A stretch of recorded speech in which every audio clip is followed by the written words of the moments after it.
आज हम कोरोजन को डिस्कस करेंगे, क्या फैक्टर्स हैं इसमें और क्या है ये प्रोसेस, इसको जाने। राइट,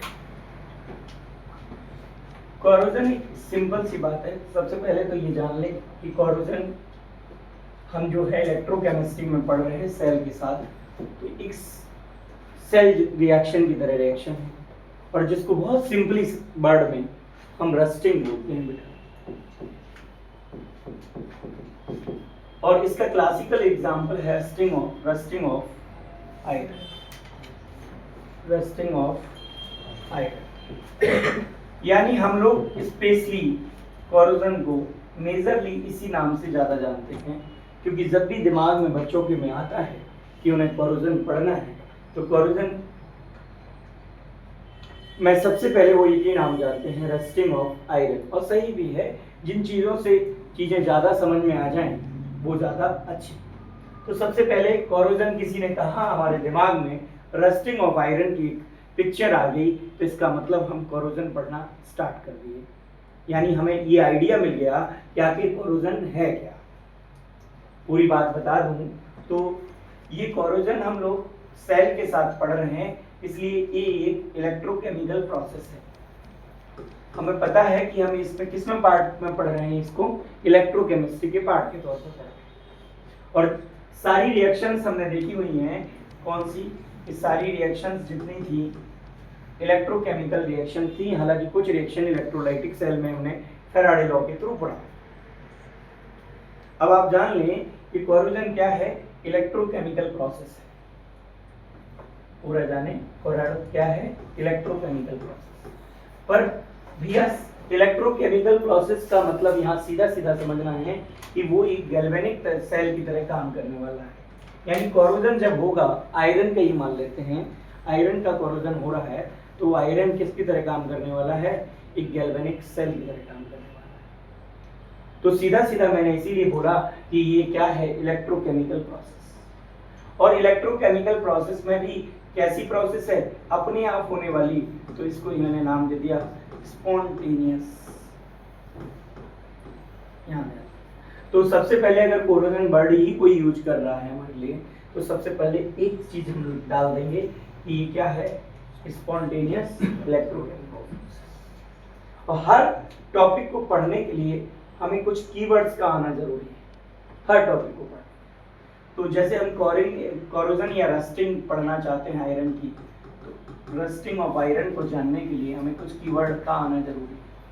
वो कीवर्ड क्या है कि इलेक्ट्रोकेमिकल रिएक्शन क्या होती है। तो इलेक्ट्रोकेमिकल रिएक्शंस जो है, मैंने आपको दो तरह की रिएक्शन बताई हैं। इसमें एक रिएक्शन जो है वो स्पॉन्टेनियस होती है और दूसरी रिएक्शन नॉन स्पॉन्टेनियस।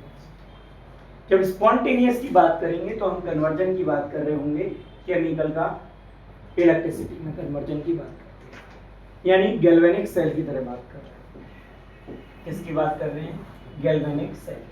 ये बात बिल्कुल ध्यान रहे कि कीवर्ड्स अगर आते हैं किसी टॉपिक को पढ़ते हुए तो वो बहुत आसानी से समझ में आता है। और रस्टिंग ऑफ आयरन हमने देखा हुआ है कि घर पर लगा हुआ गार्डर, कोई भी लोहे का जो गार्डर लगा है, अगर वो मान लो रेस्ट होने भी लगा है, तो 1 दिन या 10 दिन 50 दिन में वो खत्म नहीं होने वाला है। यानी ये प्रोसेस बहुत स्लो चलनी है। तो अगर इलेक्ट्रोकेमिकल रिएक्शन है ये भी ठीक है, और ये है कैसी रिएक्शन, वेरी स्लो वाली रिएक्शन, वेरी स्लो रिएक्शन। इस बात को ध्यान रखें, कुछ पॉइंट्स पर आप काम जरूर करें। मैं जल्दी से आगे आ रहा हूँ कि कौन है वेरी स्लो रिएक्शन। दूसरा काम, इसमें होना क्या है, हम सबको पता है आयरन की सरफेस, आयरन क्या है बेटा, एक मेटल है, और मेटल का डिस्ट्रक्शन होना है।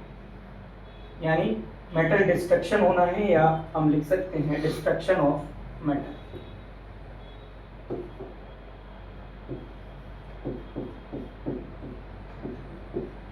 डिस्ट्रक्शन ऑफ मेटल, या डिस्ट्रॉय हो जाएगा मेटल।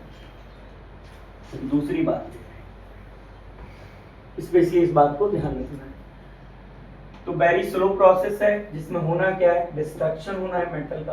किसके साथ होना है, तो मैं बता दूं इसके लिए सबसे रिस्पॉन्सिबल अगर कोई चीज है तो वो है impurity which present on the surface of metal. Metal की सरफेस पर जो इम्प्योरिटी है वो सबसे ज्यादा इंपॉर्टेंट है इस केस में। क्यों? क्योंकि उसी के साथ अब इम्प्योरिटी की बात की गई है, तो क्या है इम्प्योरिटी? इम्प्योरिटीज में स्पेशली हम किसको लेकर चलते हैं, इन्वायरमेंटल कंडीशन को लेकर चलते हैं।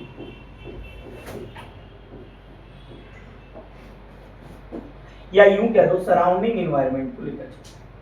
इसको लेकर चलते हैं सराउंडिंग इन्वायरमेंट।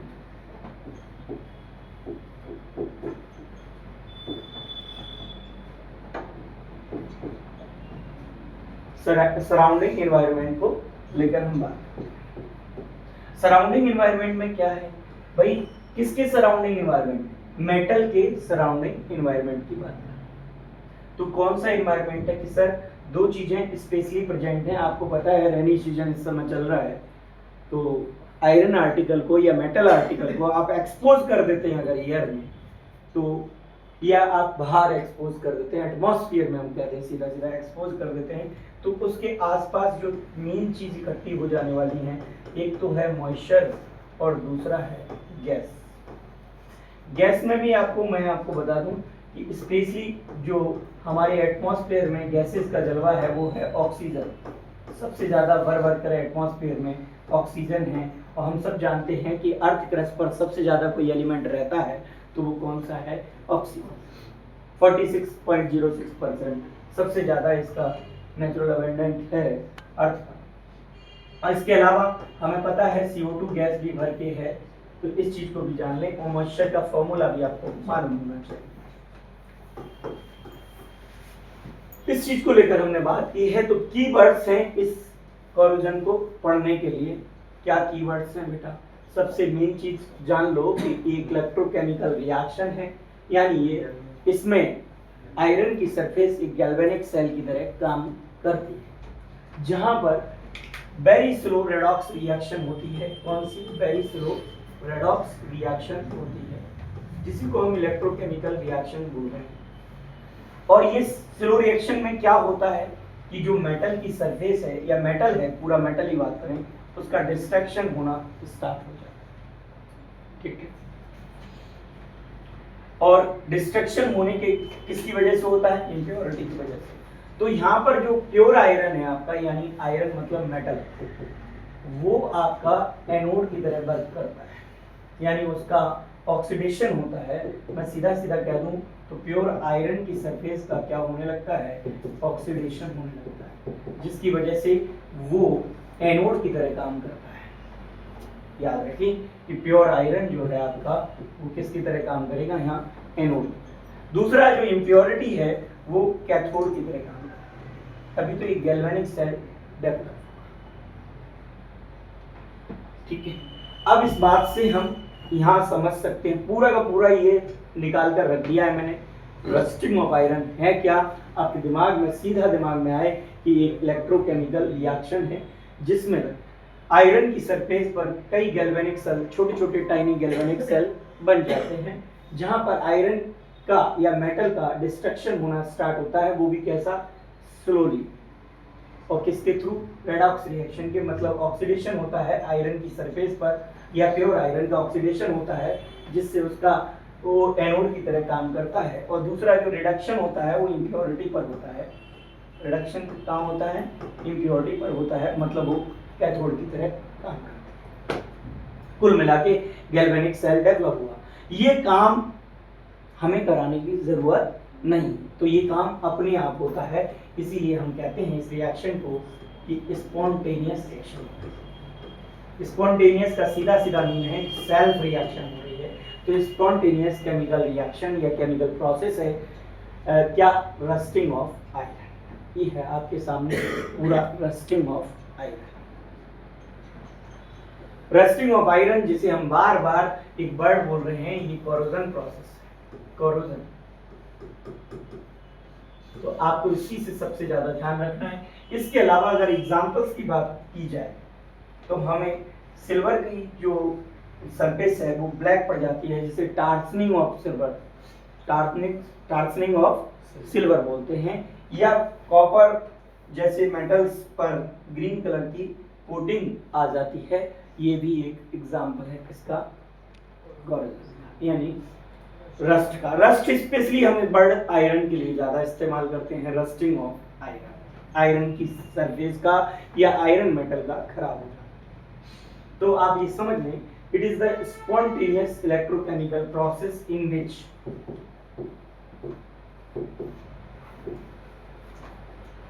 मेटल सरफेस या मेटल स्लोली डिस्ट्रॉयड। यहाँ पे मेटल क्या करता है, स्लोली डिस्ट्रॉय करता है। Spontaneous electrochemical process in which metal surface भी आ सकते हैं, मेटल सरफेस स्लोली डिस्ट्रॉय। इसमें क्या होती है, metal surface slowly destroy due to its chemical reaction, due to its chemical reaction. और what chemical reaction, chemical reaction with किसके साथ, with the presence of impurity, with the presence of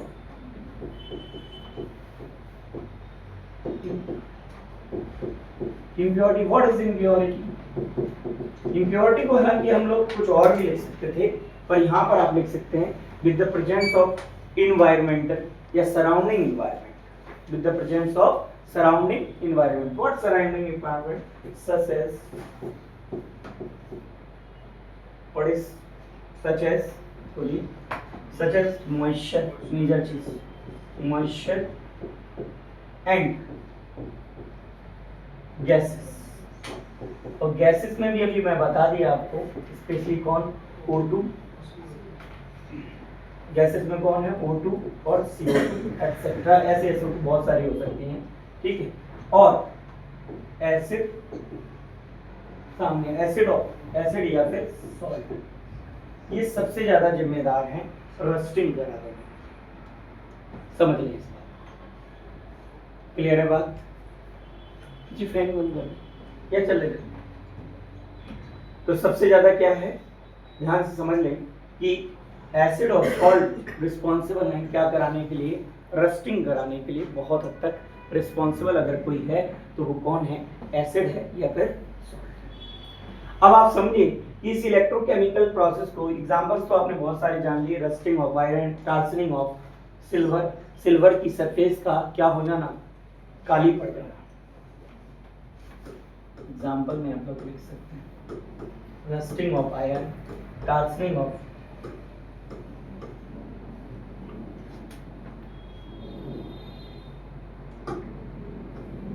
tarnishing of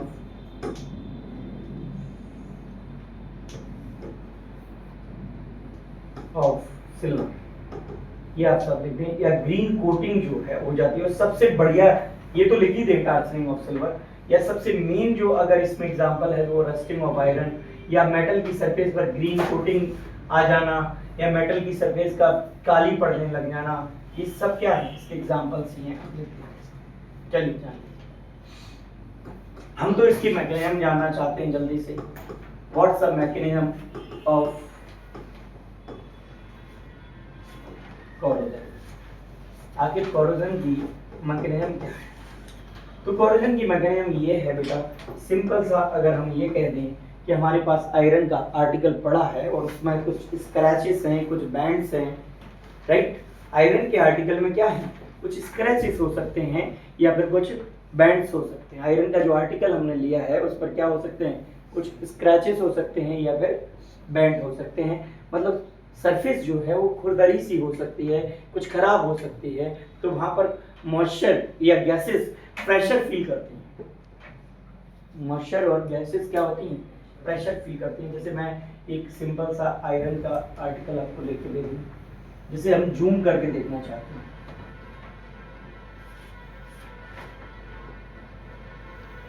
ये मेरे पास iron का article है, suppose करो iron के article को जानबूझ के मैंने जूम करके दिखाया और आपको ये बताने की कोशिश की है कि यहाँ पर कुछ स्क्रैचेस बना हुआ है, और इस स्क्रैचेस में मैं ये कह सकता हूँ कि यहाँ पर ये स्क्रैचेस बना हुआ है, तो मैं यहाँ पर ये भी बताना चाहूँगा आपको कि अगर मान लो कि वाटर की कोई ड्रॉप, पानी की कोई ड्रॉप यहाँ आ जाए, यहाँ पर फंस जाएगी पानी की ड्रॉप, ये वाटर ड्रॉप,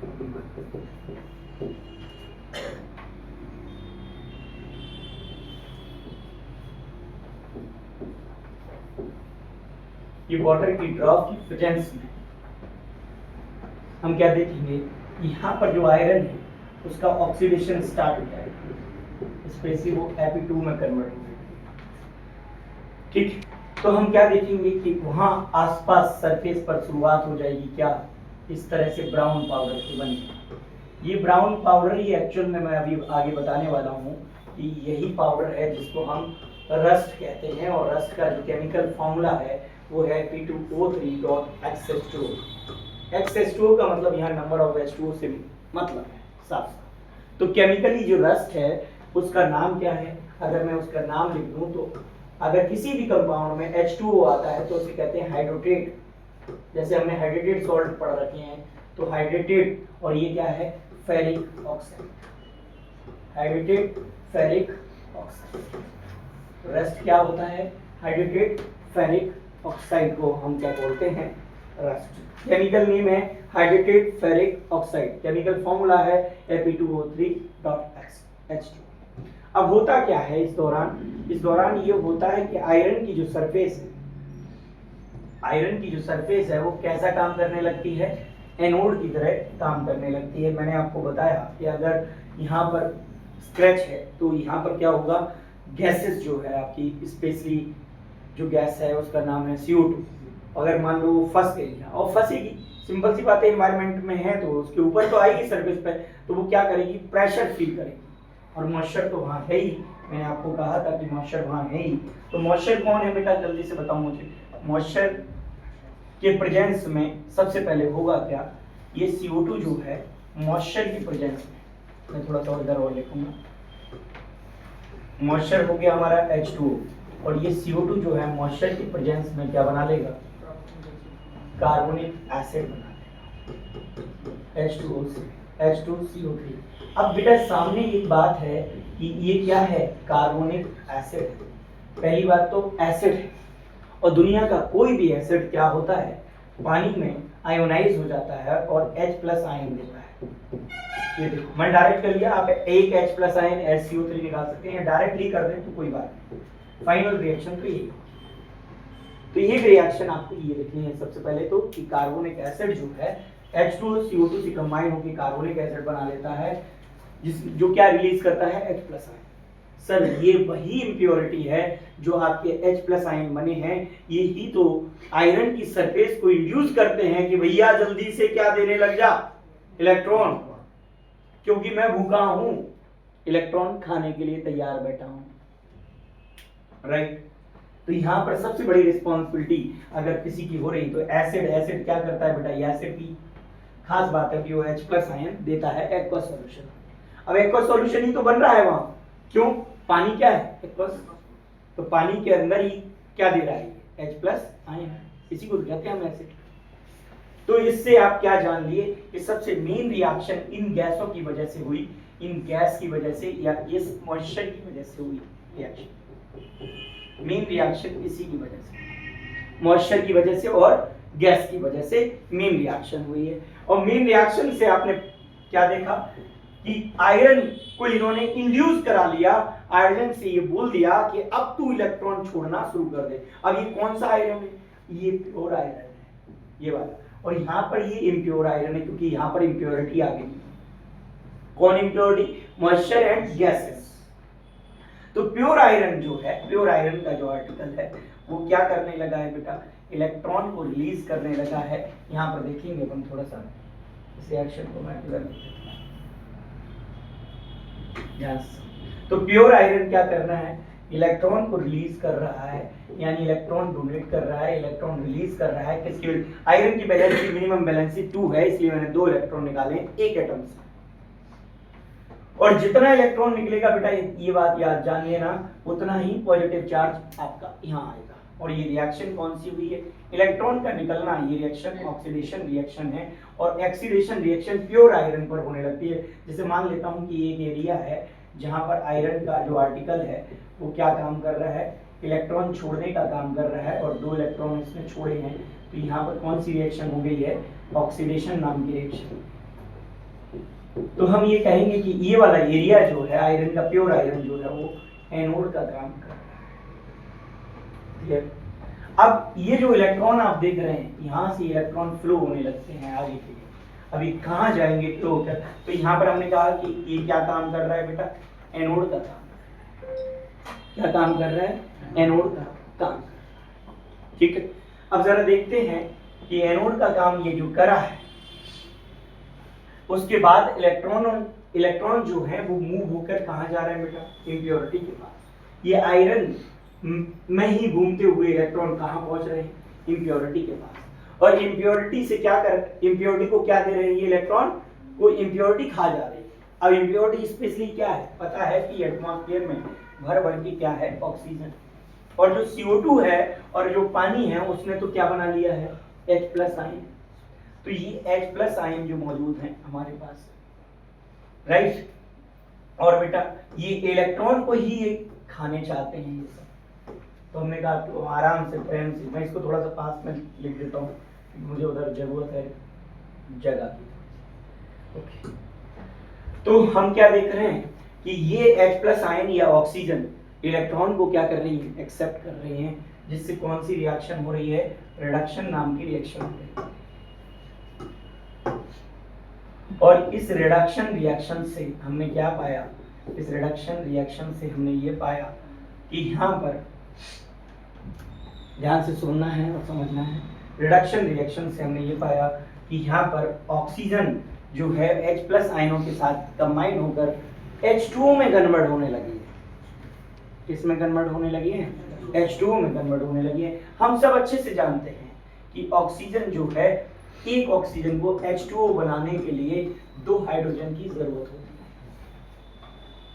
है, राइट। तो एक ऑक्सीजन ले लें हम, सिंपल। कितना ले लें? एक ऑक्सीजन। तो हाफ मैंने इसीलिए लगाया। अब कितने हाइड्रोजन पता भी है हमें, यहाँ से लाए हम 2 हाइड्रोजन। जितनी जरूरत है बैलेंसिंग रिएक्शन में उतना कर लेते, ये समझ। अच्छा, यहाँ से कितने इलेक्ट्रॉन हमारे पास आ रहे हैं? 2 इलेक्ट्रॉन। अब ये 2 हाइड्रोजन और एक ऑक्सीजन, यहाँ देखिए 2 हाइड्रोजन तो H+ है नहीं हमारे पास। ऑक्सीजन क्या था?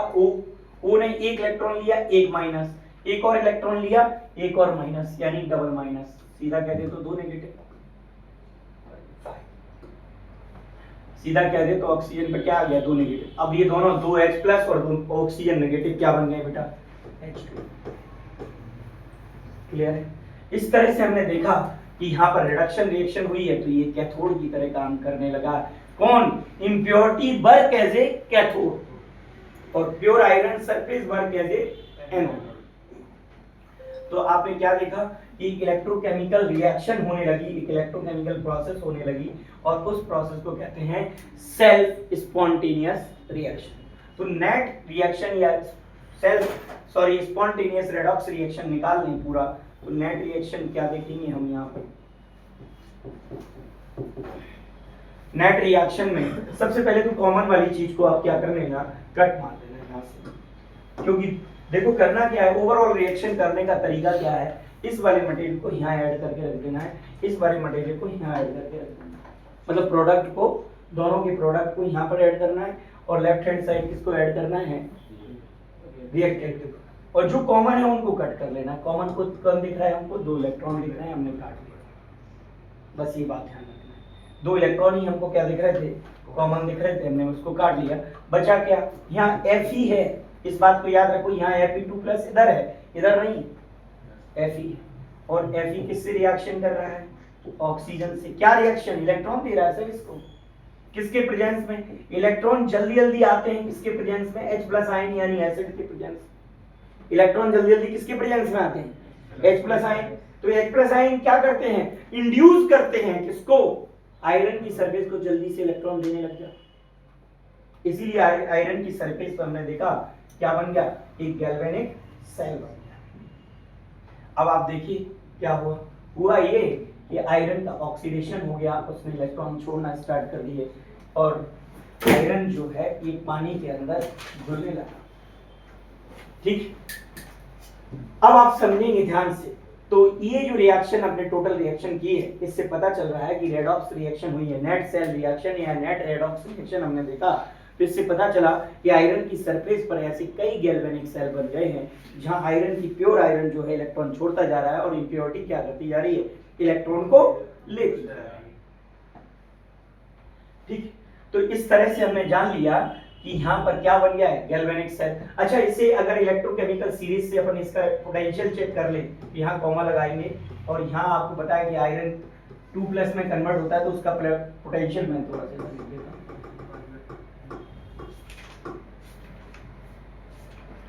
तो ये पोटेंशियल में कन्वर्ट होता है, तो ये होता है -0.44 इलेक्ट्रॉन वोल्ट ये। और यहाँ पर जो पोटेंशियल H2O बनने का पोटेंशियल होता है वो होता है +1.23 इलेक्ट्रॉन वोल्ट। तो E सेल जो है हमारा कितना आ जाएगा, यहाँ कॉमा लगा जाएगा, तो E0 सेल हमारा कितना आ जाएगा, हम सब जानते हैं E कैथोड -E एनोड, अगर निकालेंगे तो टोटल E ऐड हो जाएगा और कितना हो जाएगा +1.67। ये जो माइनस की वैल्यू है माइनस माइनस प्लस हो जाएगा। तो हमने देखा ये एक इलेक्ट्रोकेमिकल रिएक्शन है, ये प्रोसेस है, ये समझ में आ गया और वो अपने आप हो रही है, आप नहीं करा रहे। तो ये कौन सी रिएक्शन है, स्पॉन्टेनियस इलेक्ट्रोकेमिकल प्रोसेस है। बस जब भी रस्टिंग की बात आए सबसे पहला नाम स्पॉन्टेनियस इलेक्ट्रोकेमिकल प्रोसेस। समझ में आ गया ये बात। अब आप ये समझें कि ये जो आयरन है ना हमारा, ये जो आयरन,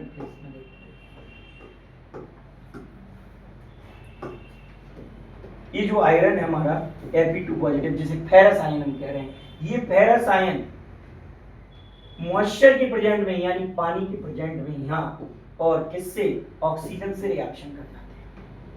और ऑक्सीजन किसी से भी रिएक्शन करती है तो उसे क्या करती है, ऑक्सीडाइज, यानी फर्दर ऑक्सीडेशन होता है बेटा।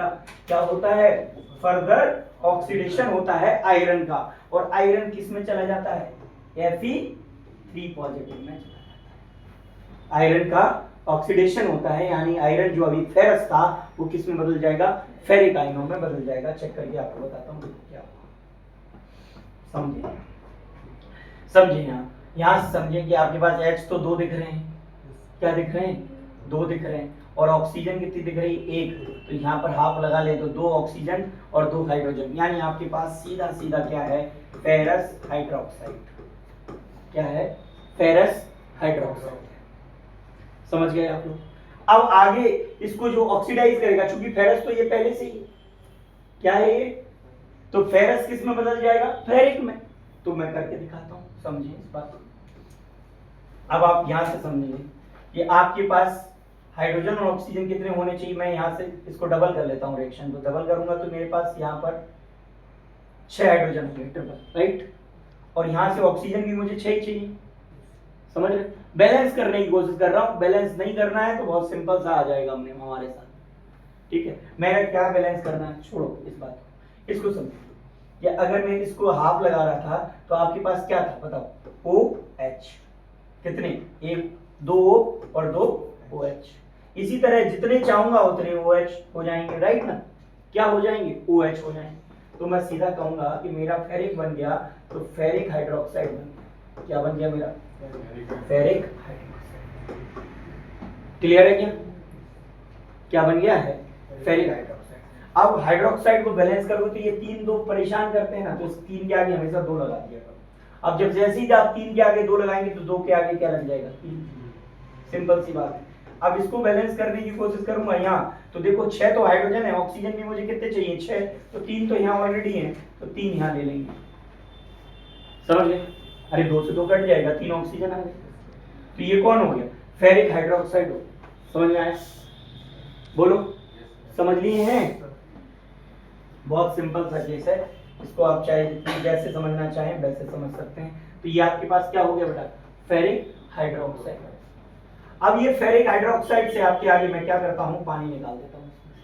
आप समझने की कोशिश करें कि इसको मैं इस तरह इधर समझा देता हूँ, क्योंकि ये कैसे, फेरिक हाइड्रोक्साइड का मतलब है एक Fe के साथ कितने OH हैं, 3, और दूसरे Fe के साथ भी कितने OH होंगे, सिंपल सी बात है 3 ही OH होंगे। तो इधर आप जब देखेंगे इसको ऐसे, तो आप क्या पाएंगे कि 3 वाटर के मॉलिक्यूल में यहाँ से निकाल दूं तो क्या बनेगा, Fe2O3। क्या बनेगा, देखो ना यार, Fe2O3, यही है बेटा क्या, रस्ट, जिसे केमिकली बोल रहे हैं Fe2।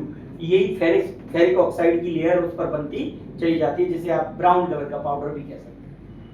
ठीक है, डॉट 3H2O आ रहा है। हम जनरली कहीं कहीं ज्यादा कम आएगा नंबर ऑफ H2, तो इसीलिए हम लोग फेरिक हाइड्रोक्साइड का फॉर्मूला क्या लिख देते हैं, Fe2O3 डॉट H2O।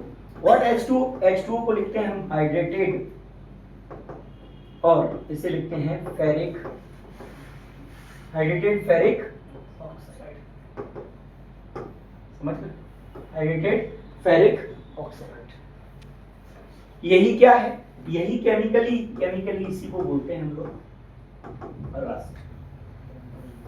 ये केमिकली क्या है, रस्ट का फॉर्मूला है।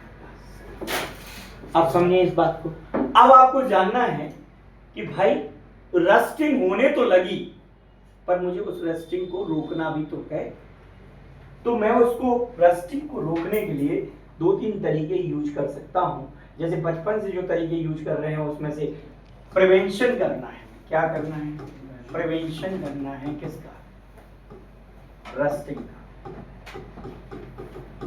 स्पेशली आप यहाँ कोरोजन लिखिए, लेकिन मैं रस्टिंग इसलिए लिख दिया हूँ। प्रिवेंशन ऑफ रस्टिंग का मतलब मेरा यहाँ है, हम आयरन आर्टिकल को स्पेशली बचा रहे हैं। तो इसके लिए क्या करना है सर, बहुत सिंपल सा है, बैरियर प्रोटेक्शन ला देना है। क्या ला देना है, बैरियर प्रोटेक्शन। बैरियर बना देना है किसके बीच में सर, एटमॉस्फेयर की कांटेक्ट में कौन आया स्टूडेंट, एटमॉस्फेयर के कांटेक्ट में कौन आया, मेटल सरफेस है। तो मेटल सरफेस एटमॉस्फेयर क्या है, इंप्योरिटी से भरा है। तो हमें करना क्या है, इंप्योरिटी मतलब मॉइस्चर और गैस से भरा है।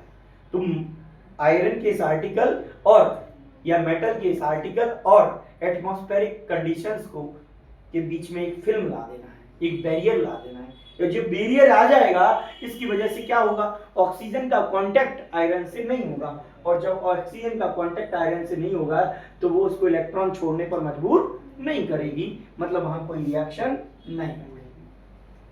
समझ गए आप? जब रिएक्शन नहीं होगी तो उसका क्या हो जाएगा, प्रोटेक्शन हो जाएगा। और ऐसा प्रोटेक्शन करने के लिए हम बचपन से बहुत सारी मेथड यूज करते रहे हैं। क्या कि भाई मेटल की सरफेस पर अगर नट बोल्ट हैं तो उसमें क्या करो, ग्रीस ऑयल करो। ठीक है, अगर गेट वगैरह है तो उस पर प्राइमर और पेंटिंग कर दो, पेंट्स लगा दो। तो पेंट्स क्या कर रहा है, वो पेंट वहां पर क्या काम कर रहा है, पेंट ऑक्सीजन से या फिर कहें तो CO2 वगैरह से कांटेक्ट को तोड़ रहा है, किसके, आयरन के। दूसरा तरीका है उस पर कोई थिन कोटिंग कर, अब कोटिंग यही तो है, पेंट्स वगैरह कर देना, ऑयल ग्रीस कर देना, प्राइमर लगा देना, ये क्या है, कोटिंग कर देना।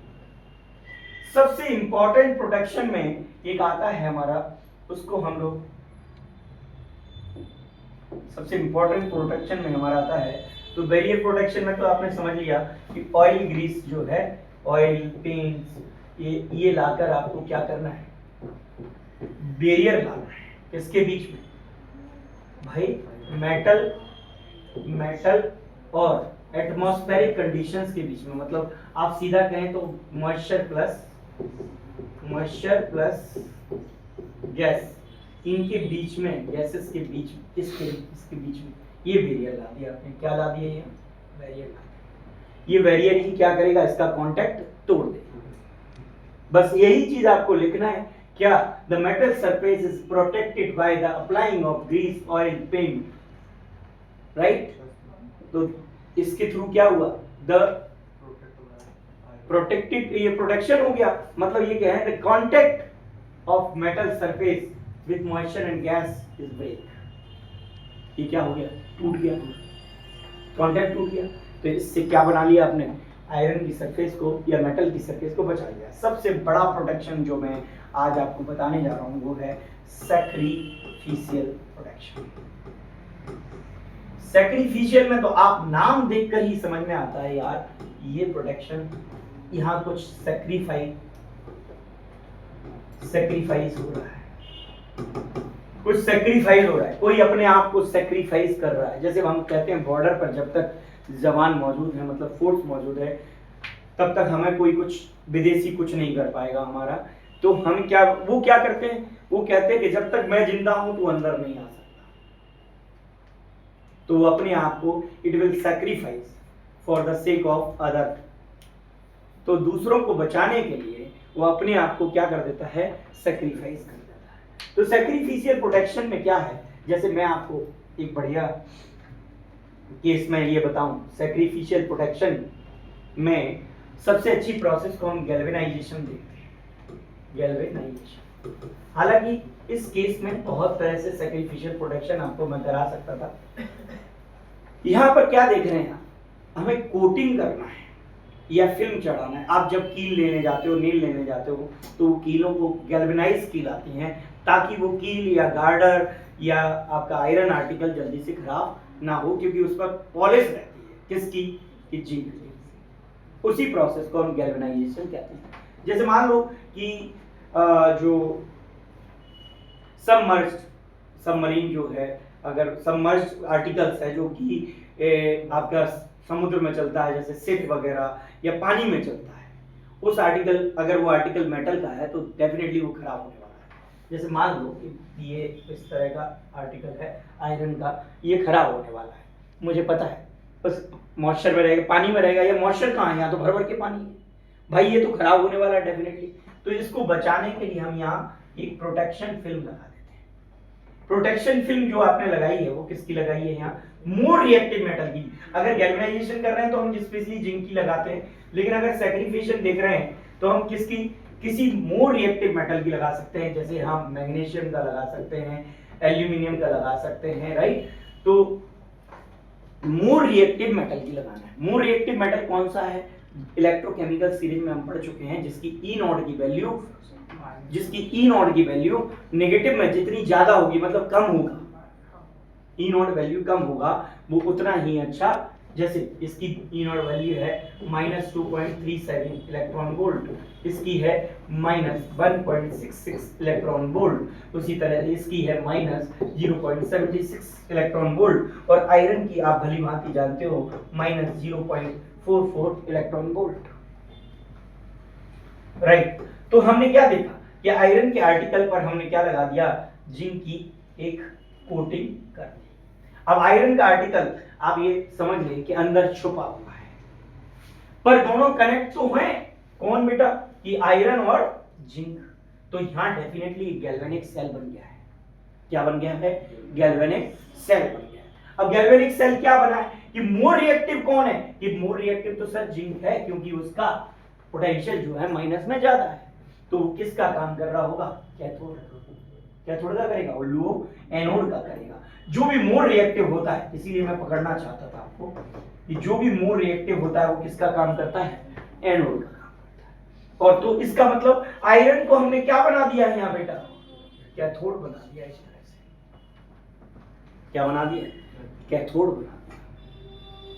अब जब आपने इसको कैथोड बना दिया तो ध्यान से समझना बेटा, इसमें कोटिंग जो आपने कर दी, तो जिंक जो है वो इलेक्ट्रॉन छोड़ने लगेगा, यानी जिंक खराब होने लगेगा। सर जिंक क्या होने लगेगा, खराब हो जा, जिंक खराब। हम जिंक को बचाना भी कब चाहते हैं, जिंक तो अपने आप की जान देकर, अब देखो खराब कहां होगा, थोड़ा सा जिंक, आयरन का कोई कुछ नहीं बिगाड़ सकता, क्योंकि ये जब तक जरा सा भी लगा है, ये जब तक, और ये बरसों चलने वाली प्रोसेस है, सालों चलेगी।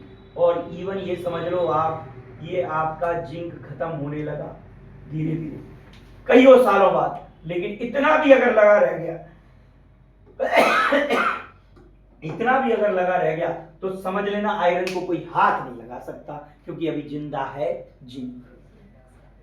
और जब तक जिंदा है बॉर्डर के अंदर और विदेशी नहीं आएगा, मैं भून के रख दूंगा, राइट ना। तो जिंक क्या कर रहा है, सेक्रीफाइस कर रहा है अपने आप को, किसके लिए, आयरन को शेक करने के लिए, आयरन को बचाने के लिए। क्या कर रहा है, आयरन को बचाने के लिए जिंक अपने आप को सेक्रीफाइस कर रहा है। मतलब साफ है कि जब तक ये जिंक, जैसे ये जिंक खत्म होगा, ये जिंक खत्म होगा, अब आयरन खराब होना स्टार्ट होगा, और वो भी एक दिन में थोड़ी होगा, बहुत स्लो प्रोसेस। अब धीरे धीरे आयरन खराब होगा, यानी बहुत समय तक हमने किसको बचा लिया। अब जैसे आपको लगे कि जिंक खत्म हो रहा है, दोबारा से कोटिंग अप्लाई, राइट ना, क्योंकि आयरन तो अभी भी जिंदा है, राइट ना। तो आप इसका प्रोटेक्शन कर सकते हैं। This process is galvanization. What galvanization? The coating of zinc या more reactive metal on the surface of iron or less reactive metal is called as galvanization. अब galvanization की रिएक्शन में क्या हुआ, कई लोग इसी को लेकर परेशान हैं। तो जिंक ने क्या किया, इलेक्ट्रॉन दिया। कितना आसान तो था, जिंक ने क्या किया, इलेक्ट्रॉन दिया। ये जिंक ने जो इलेक्ट्रॉन दिए वो कौन खाने लगा, कि सर आयरन खाएगा, राइट ना। आयरन इन इलेक्ट्रॉन को खाएगा, यानी इसका क्या हो रहा है, ऑक्सीडेशन, और आयरन का क्या होगा, रिडक्शन। कोई प्रॉब्लम ही नहीं है रिडक्शन, रिडक्शन में कोई प्रॉब्लम ही नहीं। तो हमने इस तरह से क्या कर लिया, प्रोटेक्शन कर लिया। अब इसी तरह से आपको मालूम है ग्वालियर शहर, मतलब समझो यहाँ बाकी तो बहुत कुछ अच्छाइयां हैं, बाकी सभी अच्छाइयां हैं, लेकिन एक बड़ी प्रॉब्लम है सीवर लाइन को लेकर। पता है कि तिघरा नाम की एक झील से यहाँ नल आते हैं, और आप देखते हैं नल आते हैं तो क्या हुआ, जैसे पाइप से आ रहे होंगे, और पाइप स्पेशली किसका है भैया, आयरन का है। ये रखा है पाइप, अंडरग्राउंड पाइपिंग की बात है, ये रखा है पाइप, अंदर पाइप रखा है। आपको मालूम है पाइप में कुछ देर बाद, कुछ टाइम बाद, सालों बाद होल हो रहे हैं छोटे छोटे, और वहीं से पाइप गया है सीवर वाला। आप समझ रहे होंगे मैं कहना चाह रहा हूं, सीवर का पानी उसमें मिक्स हो सकता है। तो आपको क्या करना है, जब आप आयरन की पाइपिंग बिछा रहे हो सड़क के नीचे, सड़क में मतलब रोड के अंदर, तो उसमें क्या करें कि आप छोटे छोटे ब्लॉक बना लें, और वहां मैग्नीशियम के छोटे छोटे टुकड़े, मैग्नीशियम के, एल्यूमिनियम के जोड़ दें। मैग्नीशियम ज्यादा अच्छा रहेगा, तो मैग्नीशियम के टुकड़े जोड़ दें, ऐसे जगह जगह पर छोटे छोटे टुकड़े। अब आपको पता है, अभी अभी बताया हूं कि मैग्नीशियम का पोटेंशियल कितना है, 37 इलेक्ट्रॉन वोल्ट, और आयरन का तो आप भली भांति जानते हो, क्योंकि बच्चा बच्चा जान गया आयरन का पोटेंशियल। अब आपका ये काम करेगा किसका, एनोड का, यानी ये छोटा सा टुकड़ा इलेक्ट्रॉन देगा और आयरन की सरफेस इलेक्ट्रॉन लेगी, उसे कोई प्रॉब्लम नहीं। तो इसमें आयरन को आपने क्या बना लिया सर, कैथोड। आपने जैसे ही आयरन को क्या करा, बनाया कैथोड, तो ये कौन सा प्रोटेक्शन हो गया, कैथोडिक प्रोटेक्शन, कैथोडिक प्रोटेक्शन। क्योंकि आयरन को आपने क्या बना लिया, यहाँ कैथोड बना लिया। अब ये इलेक्ट्रॉन छोड़ रहा है कौन, मैग्नीशियम, आयरन ले रहा है। अगर आप ये नहीं लगाते तो आयरन की सरफेस इलेक्ट्रॉन छोड़ती, और कौन इलेक्ट्रॉन लेने लग जाता, इम्प्योरिटी। अरे भाई मिट्टी में, मिट्टी एसिडिक होती है, सॉल्टी होती है, तो वो सॉल्टी आयन या H+ आयन क्या लेने लग जाते, इलेक्ट्रॉन, और जल्दी जल्दी आयरन में क्या हो जाता, छेद। इसीलिए इसको बचाना था, हमने मैग्नीशियम के ब्लॉक्स, छोटे छोटे टुकड़े इससे जोड़ते चले एक बाय एक से। आपने देखा जब तक मैग्नीशियम का एक भी टुकड़ा जिंदा है, आयरन से लगा हुआ है, तब तक मजाल है कि कोई आयरन को खत्म कर पाए। तो this type, the cathodic protection is also called sacrificial, one type of sacrificial protection. एक और जाने, यहां में हमने इलेक्ट्रिसिटी जैसा काम कर लिया ना, क्या भाई साहब, ये एनोड की तरह वायर से जोड़ दिया है, तो यहां से इलेक्ट्रॉन, जैसे इलेक्ट्रिसिटी में क्या करता है, इलेक्ट्रॉन इधर जा रहा है, तो इस प्रोटेक्शन को इसीलिए हमने क्या नाम दे दिया, इलेक्ट्रिकल प्रोटेक्शन। क्या नाम दे दिया, इलेक्ट्रिकल प्रोटेक्शन। तो ये अपने आप के नाम जो हैं इनको समझना है। इसको इलेक्ट्रिकल प्रोटेक्शन भी कह सकते हैं, कैथोडिक प्रोटेक्शन भी बोलते हैं। तो ये तीन तरह के आपको प्रोटेक्शन देखने को मिले कि भाई अगर हमको ग्वालियर में पानी में सीवर का पानी ना मिल जाए, बचाना है, तो आपको उसका कैसा प्रोटेक्शन करना पड़ेगा, आपका उसका कैथोडिक प्रोटेक्शन या इलेक्ट्रिकल प्रोटेक्शन करना पड़ेगा। ये बात जान लें। और आपने ये भी जाना कि भाई अगर ये जो रस्टिंग वाली जो प्रोसेस है, इसके लिए कुछ रिस्पॉन्सिबल फैक्टर भी जिम्मेदार होते हैं। कुछ फैक्टर्स को लेकर भी हम बात कर लें अगर, तो कुछ फैक्टर्स जिम्मेदार हैं। जैसे कहीं इम्प्योरिटी जितनी ज्यादा होगी, इम्प्योरिटी जितनी ज्यादा होगी सर, इम्प्योरिटी ज्यादा होने पर कोरोजन जो है उसकी प्रोसेस यानी रेट जो है वो बढ़ जाएगी, रेट ऑफ कोरोजन जो है वो क्या हो जाएगी, बढ़ जाएगी। अच्छा, एक रेट का मतलब है स्पीड ऑफ कोरोजन की प्रोसेस। दूसरी बात जो बड़ी बात है भाई, आप ये जानते हैं, अच्छे से जान लें कि अगर स्क्रैच और बैंडेज यानी अनइवन सरफेस है, किसकी अनइवन सरफेस, समझ गए हम, मतलब कहने का मतलब मुड़ी हुई सरफेस है, बैंड सरफेस है, तो ये भी रिस्पॉन्सिबल है। तो अगला क्या है, अनइवन सरफेस या बैंड सरफेस रिस्पॉन्सिबल है फैक्टर किसको बढ़ाने के लिए, रेट ऑफ कोरोजन को बढ़ाने। दूसरा पीएच ऑफ मीडियम, भाई कहां पर लगा है आयरन आर्टिकल या कहां लगा है मेटल का आर्टिकल, बड़ी बात है। तो आर्टिकल कहां लगा है, जैसे आपने नीचे एक खम्मा यानी पिलर लगाया आयरन का मिट्टी में, तो मिट्टी में सर कौन था, मिट्टी में सर एसिड था और सॉल्ट था। तो सॉल्ट से आपको पता है, एसिड से आपको पता है कौन H+ आयन, और सॉल्ट से हंगरी आयन Na+ आयन, आप जानते हैं मेटलिक आयन मिलेगा। तो आयरन आर्टिकल या आपका जो भी मेटल आर्टिकल है जल्दी जल्दी इलेक्ट्रॉन देने लग जाएगा, राइट, और ये इलेक्ट्रॉन खाने लग जाएंगे, नीचे जो गार्डर जमीन में लगा हुआ है वो सड़ने लगेगा, क्या होने लगेगा। तो आपको करना क्या है, इसको बचाना है, तो आप क्या करेंगे कि आप इसको बचाने के लिए इसमें एंटी रस्ट मटेरियल का इस्तेमाल करेंगे। इसका इस्तेमाल करेंगे, एंटी रस्ट मटेरियल का इस्तेमाल। एंटी रस्ट मटेरियल क्या है, एंटी रस्ट मटेरियल या सॉल्यूशन क्या है, ये तो आप जब छत डलवा रहे हैं ना अपनी छत, मकान की जो छत, तब भी इसका इस्तेमाल किया जाना चाहिए। एंटी रस्ट मटेरियल अल्कलाइन होता है, क्या होता है बेटा, एल्कलाइन होता है। व्हाट एल्कलाइन, बेसिक होता है, कैसा होता है, बेसिक होता है। और ये अल्कलाइन सोडियम फॉस्फेट या क्रोमेट का इस्तेमाल यहाँ पर, फॉस्फेट या फिर क्रोमेट का इस्तेमाल यहाँ पर, सोडियम फॉस्फेट या फिर बेटा किसका यूज किया जाता है, क्रोमेट का इस्तेमाल किया जाता है।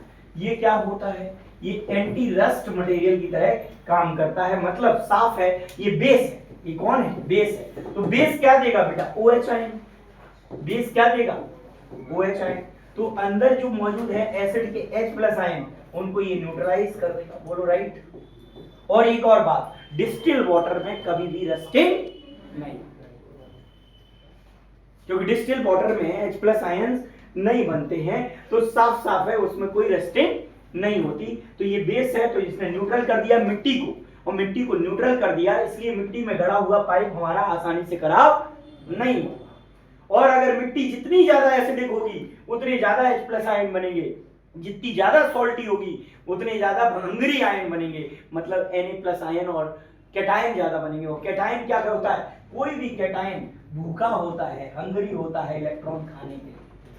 तो जब इलेक्ट्रॉन खाने के लिए हंगरी होगा तो आयरन की रॉड से जल्दी जल्दी इलेक्ट्रॉन लेगा, और आयरन की रॉड धीरे धीरे क्या होने लगेगी, खराब होने लगेगी। तो एंटी रस्ट मटेरियल का इस्तेमाल करके हम क्या कर सकते हैं, छतों पर डलने वाले सरिये को और जो भी जमीन में गाड़े जा रहे हैं आयरन आर्टिकल या मेटल आर्टिकल, उसको पहले लगाने से पहले सीमेंट के साथ क्या मिला लेना चाहिए, हमें एंटी रस्ट सॉल्यूशन या एंटी रस्ट मटेरियल मिला देना चाहिए, जिससे वो आयरन आर्टिकल खराब नहीं होगा। बोलो आप लोग ये बात समझ पाए होंगे। अच्छा, फैक्टर्स में बहुत सारी बात है। पीएच मीडियम का मतलब है पीएच जितना ज्यादा लो होगा, लो पीएच, उतने ज्यादा H+ आयन होंगे। लो पीएच का मतलब होता है मोर एसिडिक। क्या मतलब होता है, मोर एसिडिक, मतलब जितना पीएच कम उतने जल्दी H+ आयन बन रहे हैं, एसिड ज्यादा हैवी है तो रस्टिंग जल्दी जल्दी से होती रहेगी। यानी ऐसे कई फैक्टर हैं, जैसे मैंने बैंड वगैरह बताया, इलेक्ट्रोलाइट भी एक फैक्टर है। प्रेजेंस ऑफ इलेक्ट्रोलाइट भी एक फैक्टर है। इलेक्ट्रोलाइट क्या करेगा बेटा, इलेक्ट्रोलाइट अभी बताया मैंने, इलेक्ट्रोलाइट कौन है, NaCl, KCl, ये सब कौन है इलेक्ट्रोलाइट, एसिड कौन है इलेक्ट्रोलाइट। तो इलेक्ट्रोलाइट जितना ज्यादा होगा उतनी जल्दी रस्ट की स्पीड मतलब कोरोजन की रेट फास्ट हो जाएगी, उतनी जल्दी कोरोजन की रेट क्या हो जाएगी, फास्ट हो जाएगी। ऐसे बहुत सारे फैक्टर्स हम बात कर सकते हैं। मॉइस्चर ज्यादा हुआ तो रस्ट की स्पीड फास्ट हो जाएगी, लेकिन बेसिक सॉल्यूशन में यानी बेसिक कंडीशन में रस्टिंग की रेट स्लो हो जाएगी, क्योंकि H+ आयन को क्या कर देता है, न्यूट्रलाइज कर देता है। बाकी आयन बढ़े भी रहे तो इसको तो कम कर दिया। तो ऐसे बेसिक सॉल्यूशन का जो pH होना चाहिए, जो बेसिक लिया है आपने, इसका pH जो है वो करीब 9 से ज्यादा होना चाहिए। कैसा होना चाहिए, more than, the pH is more than 9, यानी 9 से ज्यादा होगा तो वो मोर बेसिक होगा। ये बात समझे, और वो रस्टिंग को बचा पाएगा। समझ में आया ये बात। चलिए, और इसके और कुछ फैक्टर्स भी हम, क्या थे फैक्टर्स के, चलो